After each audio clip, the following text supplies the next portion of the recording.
दोस्तों, अगर किसी भी तरीके से पति या पत्नी के बीच में किसी भी तरीके का फैमिली डिस्प्यूट चल रहा है तो दोस्तों ऐसे मामलों में अक्सर देखा जाता है कि पत्नी पति पर झूठे मामले पत्नी द्वारा दर्ज करा दिए जाते हैं दोस्तों। अब चूंकि कानून लेना या देना या किसी भी तरीके से दहेज के लेन देन में शामिल होना एक अपराध है दोस्तों। और पहली बात तो ये चीज समझिएगा दोस्तों, अगर किसी भी तरीके से पत्नी कोई भी झूठा शिकायत कर रही है या झूठा मुकदमा दर्ज करा रही है दोस्तों, तो किसी भी तरीके से समझौते में नहीं जाना है दोस्तों, उसमें आपका ही नुकसान होने वाला है। और अगर कोई समझौता करना भी है दोस्तों, तो वो हमेशा बिना पैसा चुकाए करना है दोस्तों।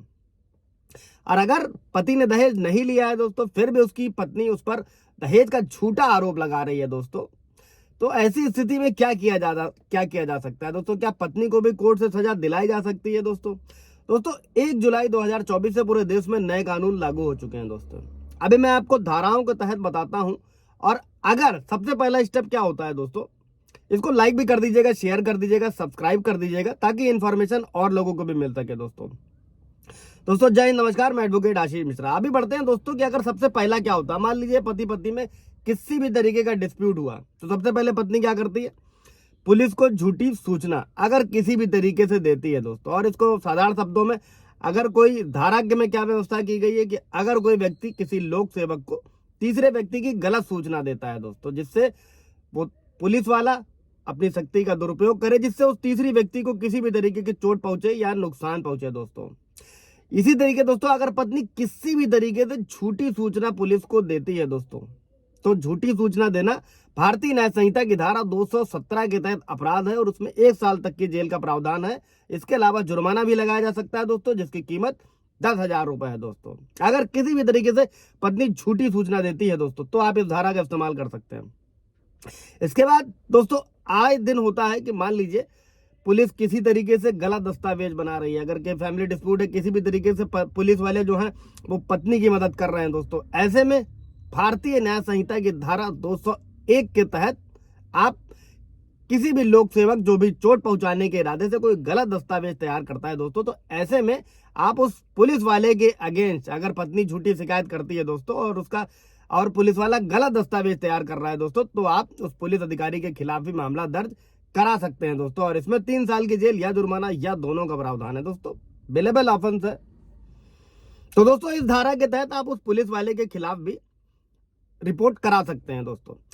अगला कदम क्या होता है दोस्तों, जब भी किसी तरीके के झूठे मुकदमे दर्ज करा दिए जाते हैं, चाहे वो मेंटेनेंस के हों, चाहे वो 498 एक हो, जो आप भारतीय न्याय संहिता में धारा 85 है दोस्तों।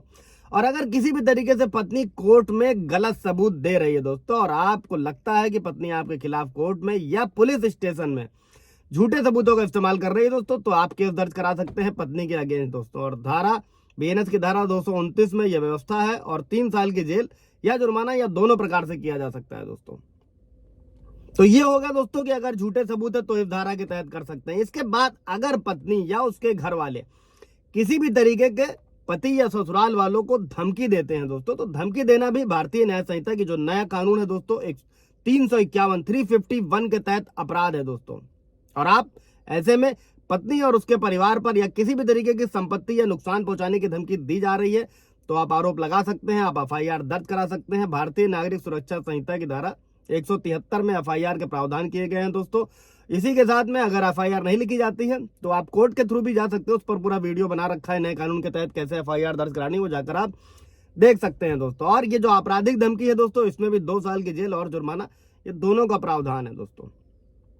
इसके बाद दोस्तों, कई बार ऐसा होता है कि पत्नी या उसके घर वालों द्वारा बेइज्जती की जाती है, अपमान किया जाता है दोस्तों, तो इसको भी समझिएगा। जो नया कानून है दोस्तों भारतीय न्याय संहिता की धारा 352, अगर किसी भी तरीके का कोई जानबूझकर अपमान करता है या कोई ऐसा काम करता है जिससे सार्वजनिक शांति भंग होती है दोस्तों, तो इसमें भी 2 साल की जेल या जुर्माना या दोनों का प्रावधान है दोस्तों। ये सभी धाराएं पत्नी के अगेंस्ट और ये सभी सिचुएशंस में आप इस्तेमाल कर सकते हैं। इसी के साथ में दोस्तों, अगर आप निःशुल्क विधिक सेवा चाहते हैं और फ्री एडवोकेट चाहते हैं दोस्तों, तो आप national legal services authority NALSA की वेबसाइट पर जा सकते हैं, वहां पर ऑनलाइन अप्लाई कर सकते हैं दोस्तों, अगर आप पात्र हैं तो। इसके अलावा हर डिस्ट्रिक्ट में डीएलएफ का ऑफिस होता है, जिला विधिक सेवा प्राधिकरण, वहां पर जा सकते हैं और अपने लिए निःशुल्क विधिक सहायता प्राप्त कर सकते हैं दोस्तों। कोई भी पति अगर वो पात्र है तो इन सारी चीजों से रिलेटेड कोई सवाल जवाब होगा दोस्तों तो पूछ लीजिएगा। Thank you.